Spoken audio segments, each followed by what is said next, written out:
This is section 10.1.4. We're going to do phase shift and vertical shift. So we're going to identify the phase shift of a trig graph and identify the vertical shift of a trig graph. So we look at our parent graph.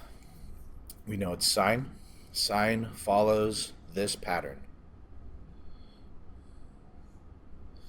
We just need to find out what these x values are. We don't know what those are. The reason why I don't know what those are is because I have a period change, I have a shift. It's going to change those x values. My amplitude, though, is 1. So to find those x values, you take whatever's inside your trig function. So in this case, 3x minus 2 pi.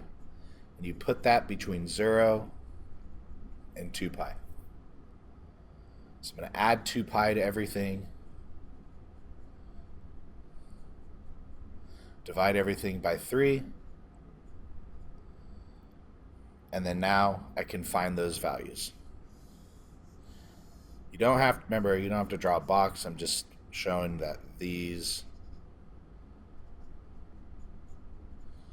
are my new starting values and new ending values. So I know that this is 2 pi thirds, and I know that this is 4 pi thirds.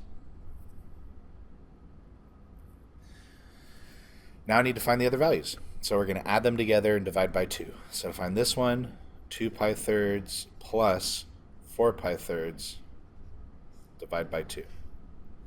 So that's 6 pi thirds. 6 divided by 2 is 3. So that's going to be 3 pi thirds, or pi. Now to find these, I'm going to add these together.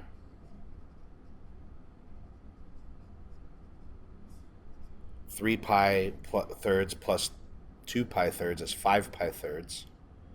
Well, because of that 2, I have to multiply that, so that's going to become 5 pi 6. And then 3 pi thirds plus 4 pi thirds is 7 pi thirds. Divide that by 3, you're going to get 7 pi 6. Now notice the denominator. It's not all the same. Because the denominator is not all the same, that means I can't make that all the same. It's not spaced evenly. So we need to do something called scaling, which is just finding the common denominator. I have a little bit of room here, so I'll do it. And so if I were to do that, this would be 2 over 2. This would be 2 over 2. This would be 2 over 2. And then now, basically, I know what every single tick mark is going to be. So every tick mark is going up by a 6. So here's the 4 pi 6, 5 pi 6, 6 pi 6, 7 pi 6, 8 pi 6. So we have a vertical shift, so my center line moved up. Or it starts with the center line, but then it moves up 4. Then goes to the amplitude, right? Goes to the amplitude, but then moves up 4. Back to the center line, but moves up 4. Down to the amplitude, but moves up 4. And then back to the center line, but moves up 4. There's one cycle. Let's look at tangent. So I know my parent graph for tangent is dot asymptote dot. I have to figure out what those x values are. There's no amplitude for tangent. So I'm going to take what's on the inside of my tangent and put that between 0 and pi. Original starting value, original ending value. I'm going to add pi fourths to everything. Got to find the common denominator. So 4 pi fourths plus pi fourths, I get 5 pi fourths.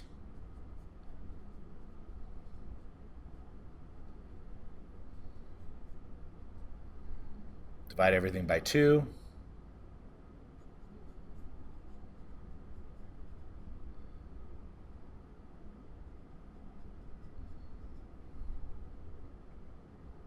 So now I can do the box. There's my starting, there's my ending. Add them together, divide by 2. So 1 plus 5 is 6. 6 divided by 2 is 3. And it's dot, asymptote, dot. I have a vertical shift, so my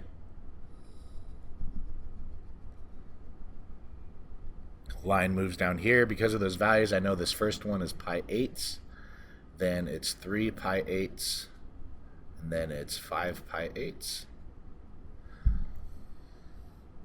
So let's label this. So we have 1 pi eighths, 2 pi eighths, 3 pi eighths, 4 pi eighths, 5 pi eighths, 6 pi eighths, 7 pi eighths. I don't know, just keep going. So at pi eighths, dot, at 3 pi eighths, we draw on our asymptote. And then at 5 pi eighths, dot. And then we just graph the tangent pattern. So it's going to approach the asymptote. It's going to approach the asymptote. So what did we learn today? We reviewed graphing trig functions with phase shift, vertical shift, period change, all that. So to find the phase shift, it's just a reminder, it's a quick equation, negative c over b. And to find the vertical shift, that's the plus d and r function. This does conclude our lesson. If you have any other questions, please leave them in the comments.